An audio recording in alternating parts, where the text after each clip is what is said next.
శారదా చంద్రమౌళీసం రత్నగర్భగణేశ్వరం శంకరం చ ఋష్యశృంగేశం తుంగాన్ లోకగురూన్ భజే. శృంగేరి శారదాపీఠ ఉభయ జగద్గురుల యొక్క పాదపద్మాలకి నమస్కారం చేసుకుంటూ, జ్యోతిష్ శాస్త్రాన్ని భావతరాల వారికి ప్రసాదించిన ఋషుల యొక్క పాదపద్మాలకి నమస్కారం చేసుకుంటూ, అలాగే నాకు ఈ జ్యోతిష విద్యను నేర్పిన గురువర్యులు జ్యోతిష బ్రహ్మ కీర్తిశేషులు శ్రీ ఏరంకి సూర్యనారాయణమూర్తి గారు, సూర్యశ్రీ దైవజ్ఞ గారి యొక్క పాదపద్మాలకి నమస్కారం చేసుకుంటూ, ఓం శ్రీ మహాగణాధిపతి నమః, శ్రీ గురుభ్యో నమః, హరి ఓం. వీక్షకులందరికీ నమస్కారం.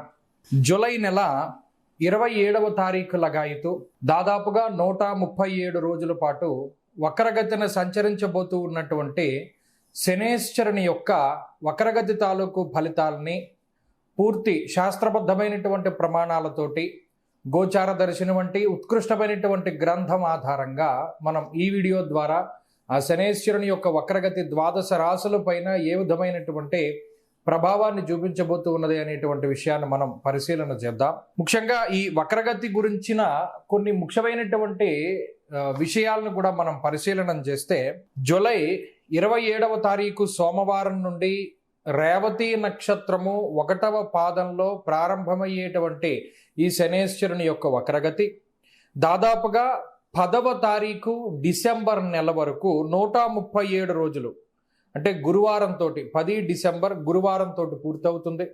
137 రోజుల పాటు ఉత్తరాభాద్ర 4వ పాదము, ఉత్తరాభాద్ర 3వ పాదంలోకి శనేశ్వరుని యొక్క వక్రగతి కొనసాగుతుంది. ఇక్కడ కొన్ని ముఖ్యమైనటువంటి విషయాలు ఏంటి అంటే, 350 డిగ్రీల 36 భాగాల్లో ప్రయాణిస్తూ ఉన్నటువంటి శనేశ్వరుడు వక్రగతిని ప్రారంభించి 343 డిగ్రీల 47 భాగాల వరకు కూడా ఆయన సంచారం జరుగుతుంది. ఇది నేను చెప్తూ ఉన్నటువంటిది కృష్ణమన్స్ ఎఫిమెరీస్ ఆధారంగా చేసుకుని నేను ఈ ఫలితాలను చెప్పడం జరుగుతూ ఉన్నది. అలాగే ముఖ్యంగా గోచారమందు వక్రించినటువంటి ఫలితాలు స్పష్టంగా మూల గ్రంథాల్లో ఎక్కడా కూడా చెప్పబడి లేవు. ఈ విషయాన్ని మనం దృష్టిలో పెట్టుకోవాలి. ఎందుకంటే ఋషులు చెప్పినటువంటి విషయాలన్నీ కూడా రుజు మార్గంలోనే, అంటే ముందుకు ప్రయాణం చేస్తూ ఉన్నటువంటి గ్రహాలకు సంబంధించి, ఫలానా గ్రహం ఇక్కడ ఉంటే ఈ ఫలితం, అక్కడ ఉంటే ఆ ఫలితం అని చెప్పడం జరిగింది తప్పితే, ఫలానా గ్రహం వక్రించినప్పుడు గోచారంలో ఈ ఫలితం ఉంది అని ఏ ఋషి కూడా మనకి చెప్పలేదు. ఈ విషయాన్ని స్పష్టంగా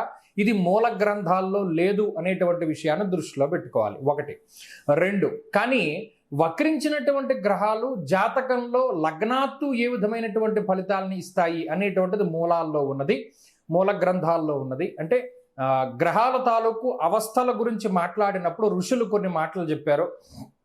పీడితావస్థ, శక్తావస్థ, ముదితావస్థ, శాంతావస్థ, ఇటువంటి అవస్థల్లో వక్రించినటువంటి గ్రహానికి సంబంధించిన అవస్థని చెప్పడం జరిగింది. అందులో వక్రించిన గ్రహం ఉచ్చక్షేత్రం ఫలితాన్ని ఇస్తుందా, నీచక్షేత్ర ఫలితాన్ని ఇస్తుందా అనేటువంటి విషయాల దగ్గర నుండి, పాపగ్రహాలు వక్రిస్తే ఏ ఫలితము, శుభగ్రహాలు వక్రిస్తే ఏ ఫలితం అనేటువంటి విషయాల వరకు అన్నిటినీ కూడా మూల గ్రంథాల్లో ఋషులు మనకి చెప్పడం జరిగింది. కాబట్టి ఇప్పుడు మనం చెప్పేటువంటి ఫలితాలు లగ్నాధారితంగా కాదు. ఎందుకంటే గోచారంలో ఎప్పుడు లగ్నాన్ని ఆధారితంగా చేసుకుని చెప్పరు, చెప్పకూడదు.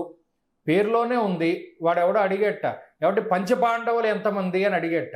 ఏమయ్యా పేరులోనే ఉంది కదా, పంచ అంటే 5 పాండవులు అంటే 5 పాండవులు అని పేరులోనే ఉంది కదా, మరలా అడుగుతావేంటి అని అన్నట్టుగా రాశి ఫలితాలు అని, రాశి అంటే చంద్రరాశే కదా, రాశి ఫలితాలు అంటే రాశిని బట్టి ఫలితాలు కానీ లగ్నాన్ని బట్టి ఫలితాలని ఎక్కడుంది? పేరులోనే ఏమంటే రాశి ఫలితాలు రాశి నుండి వస్తాయా, లగ్నాన్ని నుండి వస్తాయా, పంచపాండవులు ఎంతమంది అని అడిగినట్టే ఉంటుంది. కాబట్టి రాశి ఫలితాలు అంటే రాశిని బట్టి చెప్పే ఫలితాలు. ఇక్కడ లగ్నానికి తావు లేదు, ఉండదు. అసలు మూల గ్రంథాల్లో రాశి ఫలితాలు ఎప్పుడు లగ్నాన్ని బట్టి చెప్పలేదు, చెప్పరు, ఎవరు చెప్పబోరు. ఎందుకంటే ఏదైనా ఋషిప్రోక్తమైన గ్రంథం ఉండాలి. ఇక్కడికి 2 విషయాలు.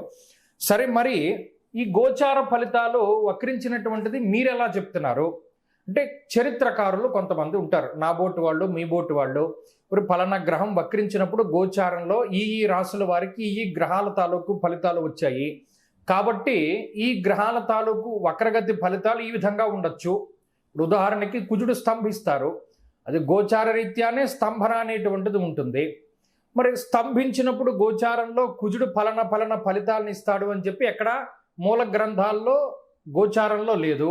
కానీ చారిత్రకంగా, అంటే చారిత్రపరంగా నాలాంటి చరిత్రకారులు లేదా మహానుభావులు ఎవరైనా దర్శించి దాని మీద పరిశోధన చేసినటువంటి వాళ్ళు కొన్ని గ్రంథాల్లో రాస్తే దాన్ని ప్రామాణికంగా చేసి మనం ఇప్పుడు చెప్పబోతూ ఉన్నాం. ఈ విషయాన్ని కూడా దృష్టిలో పెట్టుకోవాలి. సరే, ఇక్కడికి మనం మూల విషయంలోకి వస్తే, శనేశ్వరుని యొక్క వక్రగతి అంతా కూడా మీనరాశిలోనే ఉంటుంది. రాశి మారలేదు.